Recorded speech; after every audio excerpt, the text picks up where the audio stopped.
Okay, well, I'm going to go ahead and get started. So Christina, I told Vicki Lynn about the people in the room. We've got Vicki Lynn and you, and then Bob Brunko, who's affiliated with the Northwest Innovation Resource Center. Chris Reed, who is our local SCORE counselor and general all-around smart guy. And then we've got Mickey and myself from the EDC office. So I'm Victoria Compton from the Economic Development Council. We serve businesses. We basically exist solely to serve businesses in whatever way that we can. And because so much information is changing so rapidly right now, we put together this 2-time-a-week call just to make sure that our businesses get the information that they need at least as close as we can get it to as it happens. Our website and our Facebook page also have the literal up-to-the-minute information. We're getting up at like 4 and going to bed really late to make sure that all of that gets onto our Facebook pages. So without too much further ado, Mickey, did you have anything that you wanted to share, or should we just hand the mic over to Chris? Oops, we can't hear you, Mickey. There we go. The only thing I'd have to say is I'm kind of new at running one of these Zoom meetings, so if I accidentally mute you or unmute you, yes, just send me a message through chat. I can refer questions to Chris through the chat too, so I'll be trying to monitor that as well. Yes, so, and chat is at the bottom of your screens. I'll start a chat so everybody's chat goes orange. And for myself too, this is all kind of new for everybody, so we've been doing. So Victoria, one thing, I think this is the first time we've ever done a chat and chew. So maybe sort of talk about what's your vision. It's the very first time we've done a chat and chew. what's your vision for it? What kind of interactivity you're looking for? And yes, like how do you want people to use chat versus other things? Yes. So the chat and chew wasn't necessarily using the chat box. I had been thinking about doing a lunchtime meeting for like the last 10 years that I've been at the EDC. And really this seemed like the perfect opportunity because we have this incredible informational wad that's coming at us every single day, and to be able to get that to businesses in as many platforms as possible. So we opened it up as a brand new program that we're doing twice a week, Tuesdays and Thursdays, same time for lunch. You can eat or not eat, whatever you want to do. This might be the only time you get a chance to grab a snack. And during these meetings, we're going to bring different speakers. Chris will be speaking a few times. And then we've got Deborah Hopkins from the Visitors Bureau coming on Thursday this week and next Thursday as well to talk about marketing for businesses. But we'll be doing different classes that will help you get your business stronger during this time of rather unprecedented need. So without further ado, if you need anything from us, just call us at 378-2906 because we've got Chris and other counselors standing by, or you can send an email to info@sanjuansedc.org. We do have a new website going called Islands Strong, 2 S's in the middle, for any retail, restaurant, that type of business that offers gift certificates. And I believe the Chamber of Commerce, Becky, you're on the phone here. So maybe you guys are working on that as well for San Juan Island. Orcas has one and Lopez has one as well, but we've got one for the whole county. So make sure that even if you're on those other sites that you get onto ours too, so we can try and get as many gift certificates sold as possible. We've also got a business call at 10 o'clock on Wednesdays, and we'll have different speakers from the state and federal level coming to those to give us a kind of a higher picture than our county. And then today at 2 o'clock, if you have time, we'll be talking with our banks, two of our local banks, about what the program that Chris is going to be talking about here in a sec has in terms of what our local banks can offer. And Chris, without further ado, unless you can think of something or Mickey can think of something, I'm going to hand the mic over. All right, good. Yeah, so I'd like to really be as responsive as I can to the audience. Let me give you I'll just give you a minute or two background on myself and how I'm connected to all this. And then I'd like to ask the audience whether they would like to I've got a 14-slide presentation that goes through this in a structured way, or we could just go and try to answer questions more dynamically. So think about that, but let me give you a little overview first, and then we'll poll you via chat on which way you'd like to go. So my background is that I'm the SCORE mentor here on the island. So SCORE is an organization that's a nonprofit. it's independent of, but does get financial support from the Small Business Administration, and we share offices in Seattle with the local SBA district office. And our role as an organization is to provide free mentoring services to small businesses, to just help them get started, do business plans, help them, support them in positioning for bank financing, and just make small businesses successful. And so in this context, obviously, one of the key things right now is to make sure small businesses can survive and prosper, through these challenging times. And so we have, gotten organized to really try to understand what's happening with the government programs being rolled out. And as I share with some of my clients, if you don't feel confused and stressed, you're not paying attention, because these programs are, most of the major law that behind some of these programs only passed a week ago. And we're talking about literally millions of people applying, building the airplane while it flies. All of our supporting organizations, the SBA, the banks, the unemployment department, have radical new rules that they have to implement, and their systems that they have in place don't work and have to be upgraded in parallel while they figure out the rules. And so it is very chaotic. And so, another term I use is just you need to embrace the suck, that this is a chaotic environment. But I'm glad to share the general outlines of different programs and give you as much practical advice as I can about what a normal business would look to should look to exploit. And I think that the shape of those recommendations, I think, is becoming clearer. And so at this point, I'd like to pause. That we could even go two ways. Again, I could give you an overview presentation, and I could pause at any time during that to answer questions submitted via chat, or we could just open up the meeting to questions from anybody and handle things, in any sequence that you would like. So why don't you respond via chat to say, would you like presentation or discussion? And we'll just keep it open for about 30 seconds while people give that feedback.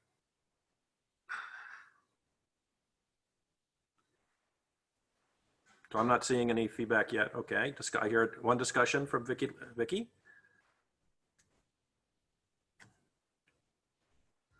Presentation.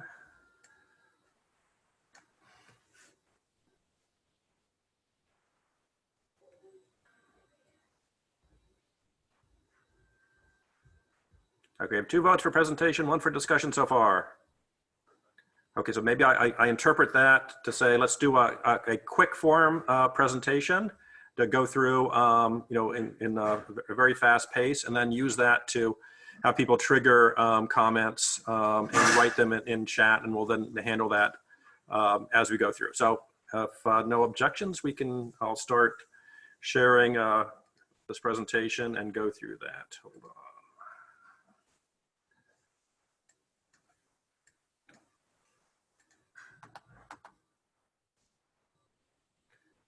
So I actually can't see what you are seeing. So can people see a presentation?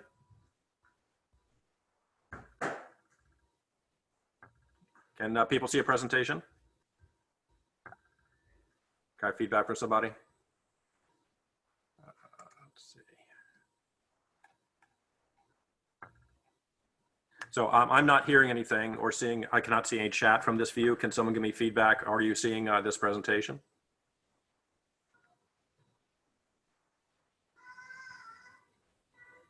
Okay, so I'm seeing Becky shake her head. So I'll go through. So let me go through this again. I'll go through this very quickly. As I go through, please use the chat if you have any questions to write down your question in the chat, and then Victoria or Mickey will then field those questions later. So if you stand back and look at this, the 883-page bill that was passed a little over a week ago. It has literally dozens of different programs for many different audiences, but in terms of small businesses, really there are 3 broad sets of programs that are most relevant to the folks I've been talking to. And I've had a chance to talk to about 32 local businesses in the last few days. First are the direct SBA programs. And this is money coming directly from the US Treasury that you apply for via the Small Business Administration website. And it takes the form of a application for an economic injury disaster loan, or EIDL, with an associated emergency economic injury grant. I'll talk more about those in a second. But if I cut to the chase, virtually anyone in this call who has a business should be applying for this loan, and I'll explain why in a second. And there's another set of programs that are government loan programs through authorized banks, and they are in a broad structure called 7A or 540 loans. And the key program there is a program called the Paycheck Protection Program that is intended to provide funding to keep people on your payroll. And then a separate parallel program called the Small Business Debt Relief Program. And the final major category of support is expansion of state unemployment insurance for the self-employed and contractors. And we won't be going into depth on this call since John will be doing that in tomorrow's meeting. But these are if you want to evaluate the situation, you need to have awareness of these sets of programs. So if we're going to look at the overview of these different programs, the disaster loan is available, again, applying through the Small Business Administration.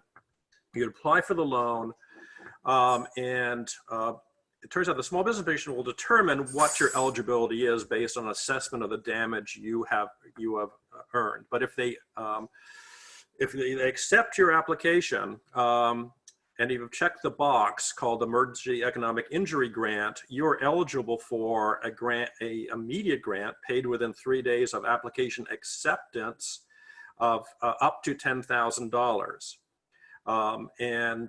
Then your general loan application will proceed, but you don't need, once you get the grant, you do not need to proceed to actually take the loan.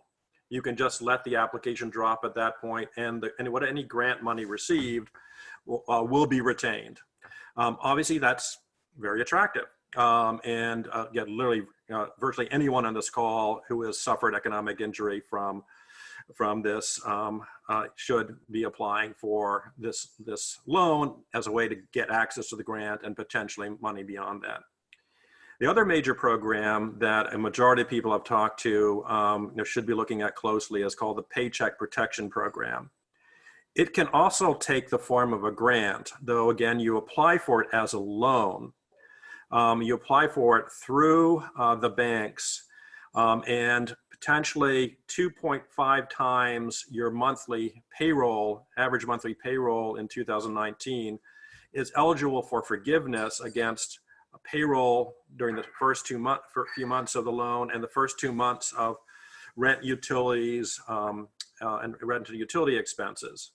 And any balance would be at a very attractive 1% interest rate.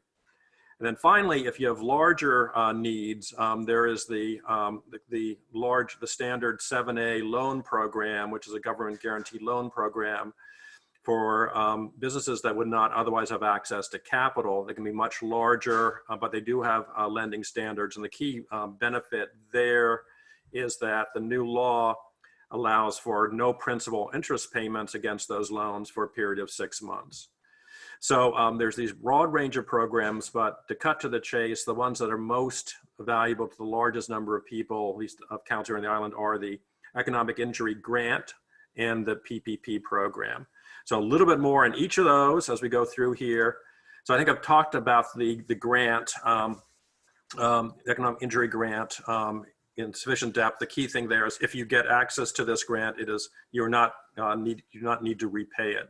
And this is available very broadly to virtually any small business, any nonprofit, and faith-based organizations. The PPP program is a bit more complicated, and frankly, the rules have not been fully deployed yet. It's a bit narrower in its scope in that it's available to all small businesses, all 501c3s, nonprofits, and 501c19 nonprofits, but not the other 501c nonprofits, such as social welfare groups, unions, business leagues, social fraternal societies, or political organizations. Initially, they were not eligible, but as of the 3rd, farmers are also now eligible for the PPP as well. The structure of the PPP is to support businesses who are operation before the disaster, keep people on payroll. And so you'll be asked to provide payroll records of what your ongoing payroll and number of full-time equivalents were. I'll go into some more of those rules in a second, but some of those funds will be forgiven. But if you have any of these things, you're running a legal enterprise, you've got a criminal record, you're delinquent in government loans, or if you're only looking at staff that are employed in your personal household, you'll not be eligible for these loans. So the forgiveness for this is fairly complicated, but on the broad strokes, what you need to understand is that you can get forgiveness for a loan value of both direct payroll, and up to a quarter of the forgiveness can be other non-payroll expenses such as rent, specifically rent, mortgage interest, and utilities. Any money you get from that grant we talked about earlier would be deducted from this forgiveness amount, otherwise it'd be double dipping.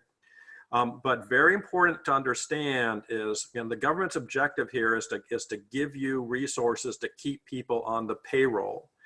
And so if you have a payroll of, say, 10 full-time equivalents as of the first couple months of the year, but you cut that down to 5 full-time equivalents for the period after the loan, you would not get access to the full forgiveness amount, but only 50%, because you didn't maintain payroll. If you kept those people on your payroll, you would have access to the full reimbursement amount up to this 2.5 times average payroll limitation. I won't go into details here, but otherwise the programs are connected. Loan balances can be moved from one to the other. That's something you want to talk to your bank about.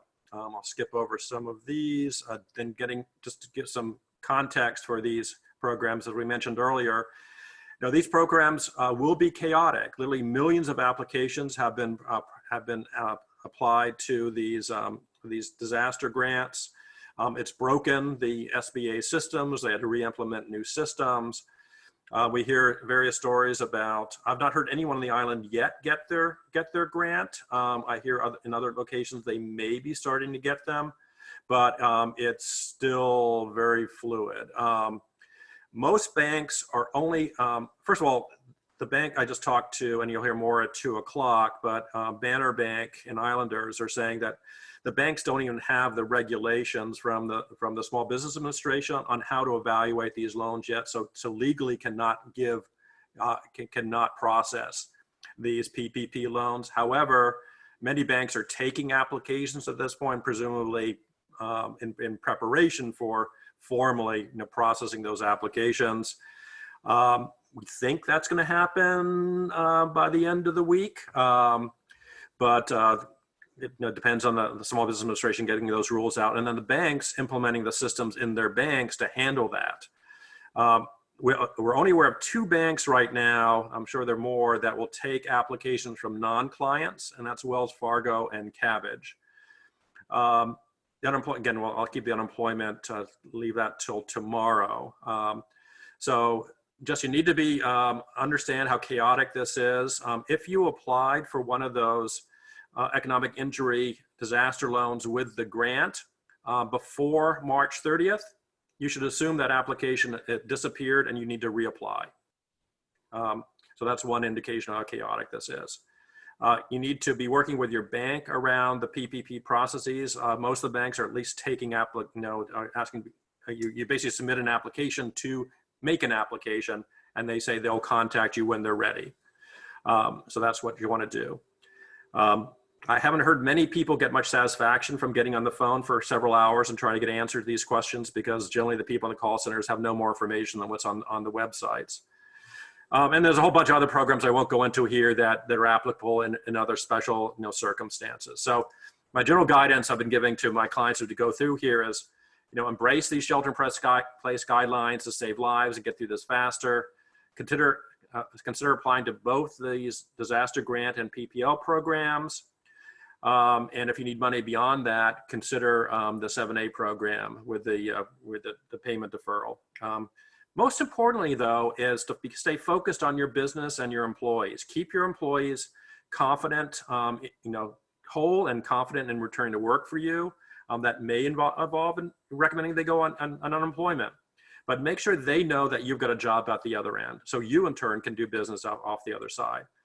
Now stay engaged with your customers, invite them to prepay for goods and services, soft schedule work, line up additional labor for the surge business when revenues are restricted. And use this time to upgrade your sales and marketing, take classes, develop new products and the like. So look forward, make sure you survive, minimize any kind of dependency you have on these government loans. I think it's, you want to be in control of your destiny and not be dependent upon, getting these loans, and these rules are changing so rapidly. There is some risk about, whether you can get them. So position yourself with a cost structure that you're not at risk to survive, and maybe can get some benefit from these programs, and they can zoom out the other end. So that's really what I have in a nutshell. And I'll stop sharing now, and we can open up to any questions. Hey, Chris, I just wanted to point out that there were a couple people who commented on the deadlines. So the April 5th deadline, actually April 3rd or 5th, when it opened up to all businesses who had employees. And then it's opening up on the 10th of April for contractors, gig workers. And I think that's talking about unemployment insurance, yeah, which I wasn't addressing. No, that's for the PPP. So contractors can't apply for the PPP Okay. till 10th. So yes, for unemployment, it's the 19th for independent, like sole props and contractors who are paid directly by the business. I do have some insight on that as well. Great. I don't know if you can hear me. This is Erin with Camus Designs. So Yes. I applied for it wasn't an application. It was like Chris said, it was like an application to apply. Yes. So I bank with Wells Fargo locally, and have had an account with them for probably more years than I care to admit.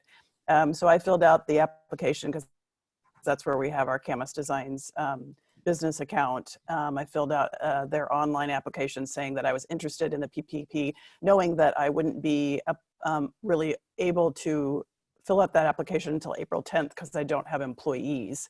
And I got an email this morning saying they were no longer going to be offering any money. So even though my application date hasn't started yet, Yes. they've already closed the program because they've exceeded the amount. So they're working on that within Wells Fargo. Wells Fargo got limited to $3 billion in lending ability because of their fraudulent stuff that they were doing a couple of years ago. So they're actually looking for funding from the feds to cover that $3 billion so that they can do another round of $3 billion more. So, yeah, and the Federal Reserve is also creating programs to free up money for the banks, and there's talk in Congress already of adding another $200 billion to this program with new legislation. So I just be persistent, stick at it. Maybe it's not Wells Fargo, but one of the other banks. Chris? Yep. Christina Wolf had a question in the chat. Christina, do you want to read that question, or shall I? Okay, I see the question. Yeah, so that's what the application says. When you get the confirmation, expect to hear this week. But there's no other information I have on top of that. So that's just what you get from the confirmation. Chris, is it your opinion? So I applied to the I'm getting all my acronyms, but the EIDL, the grant/loan on March 30th after they rolled out I tried before and the application was onerous. And then I went back in on March 30th and they had streamlined it. So I submitted my application with the new streamlined form. I never heard back. I never got any kind of confirmation letter, nothing. Should I Well, did you get a reapply? confirmation screen? You should have got a confirmation screen with a number on it. Did you see that? If I did, it seems like a year ago, and I didn't write down anything. So the 30th should have been safe. The systems were changed overnight on the 29th, but you should have got a confirmation number when you submitted, put submit in. Now you can't do anything with that. No one will respond to that confirmation number or give you any status, but that would be a confirmation that you were accepted, that the application was accepted. Any way to find that number if I didn't? No. Okay. If I reapply, am I going to screw things up? Probably not. I just, if you all have any anxiety about that, just reapply. Okay. Right.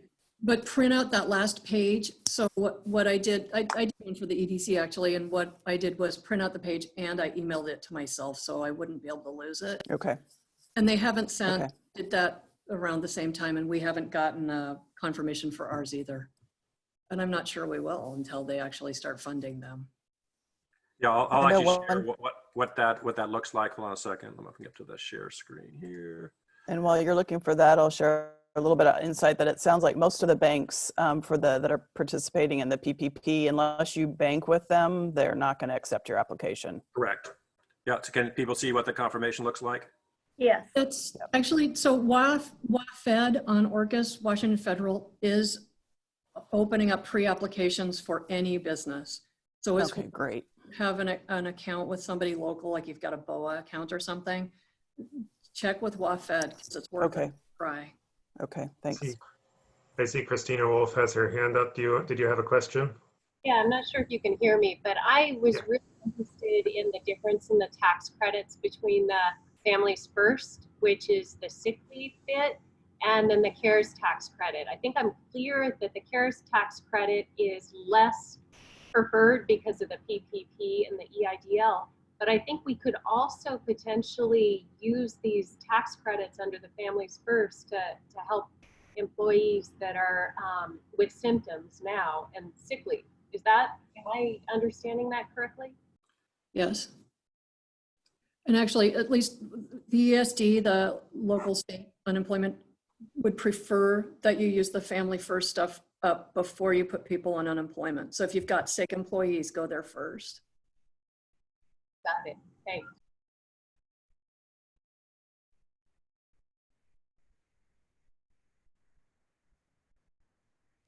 Can I want to confirm that I did this correctly, Chris, because I know when we spoke yesterday, I went ahead and went on the site and found the EIDL or the correct acronyms. I don't know if I found the correct box to say that it was for the grant. Yeah, it was a single line right above the signature, the confirmation on the last page. Okay, good. I would like to apply for the grant. It's just one line, one checkbox. Okay, right before that you finish it. Yeah. Okay, so I did it correctly. Great. Thank you. Mickey, were there other questions in the chat queue? I didn't see any new ones. Does anybody have their hands up? Not so far. Did anybody else have any other questions that we didn't address yet? Christina Wolf just asked another question. For the FFCRA, do you interpret that quarantined employees who are exposed to a sick employee would qualify? Man, I'm not sure about that one. Let me see if I can, will you send me a private chat of your email address and I'll see if I can find that out and get back to you, Christina?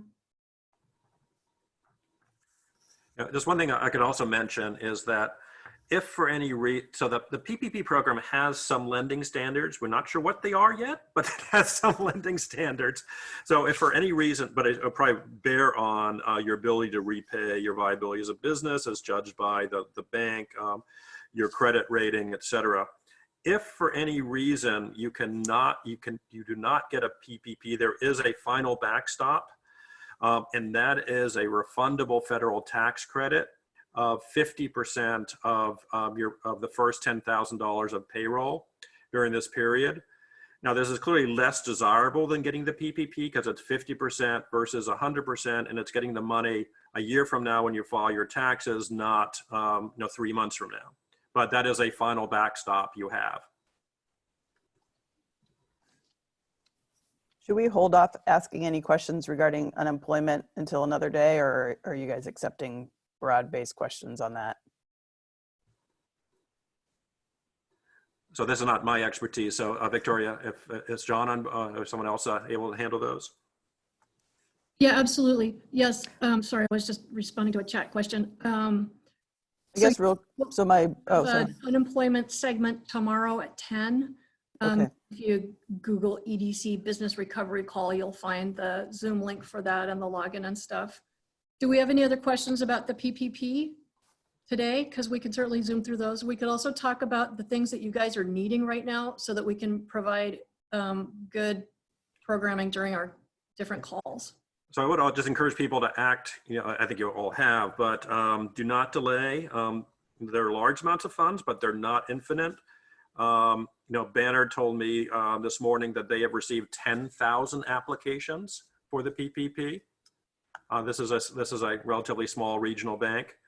And some banks, the big national banks have said that, as you heard, Wells Fargo and others say they've run out of money in the first tranche. So don't delay.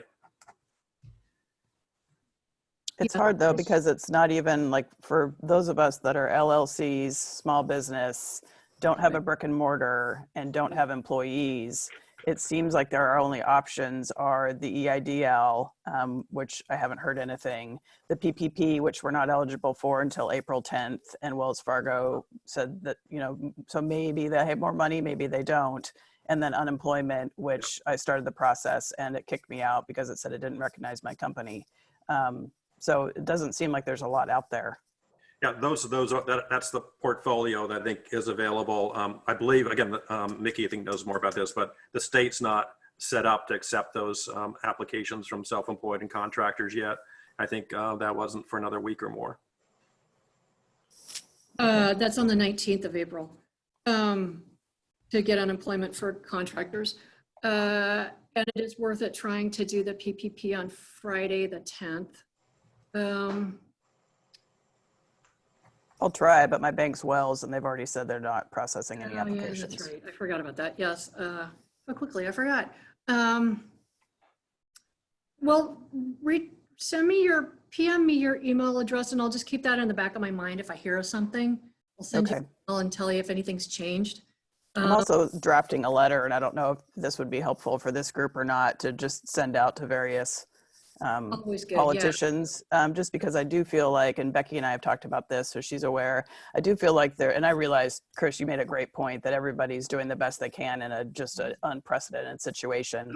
I do feel like on the islands, there is a good chunk of people that are falling through this crack that are in the same boat as me, that we're small businesses.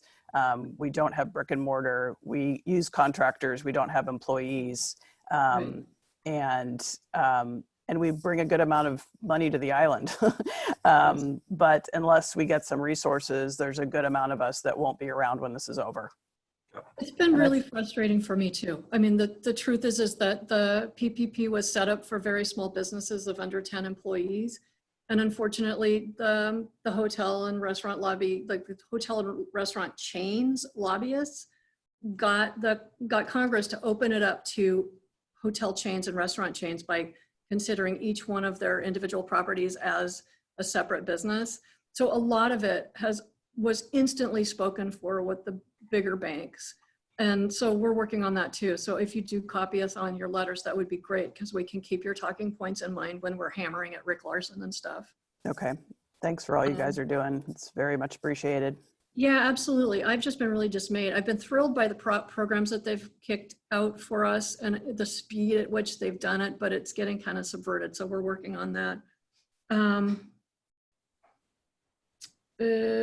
Yes. So are there other topics for future chat and choose that you guys would like to see in the next few weeks? Before you do that, John had mentioned something on the Facebook post about the potential for the SBA loans and PPP to interact with tax, that they might have tax implications for businesses that wanted to take the employee retention tax credit. Do either you or Chris know anything about that? I can't answer that, but John could tomorrow. Yeah. Probably should have been on the call today because I wasn't sure we'd be segueing to that.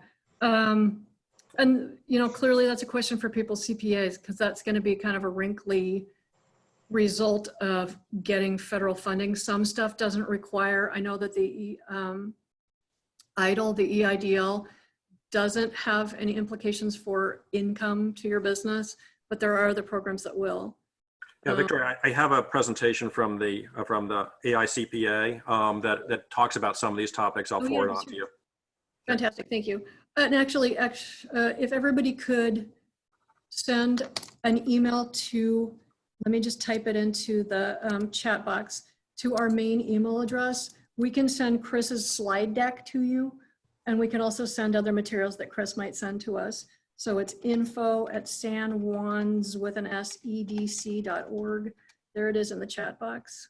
The other thing I'd really ask is, right now we're getting to the point now where people have done the basic process, and now we're trying to find out what's reality. When are Yes. banks responding? What are you hearing?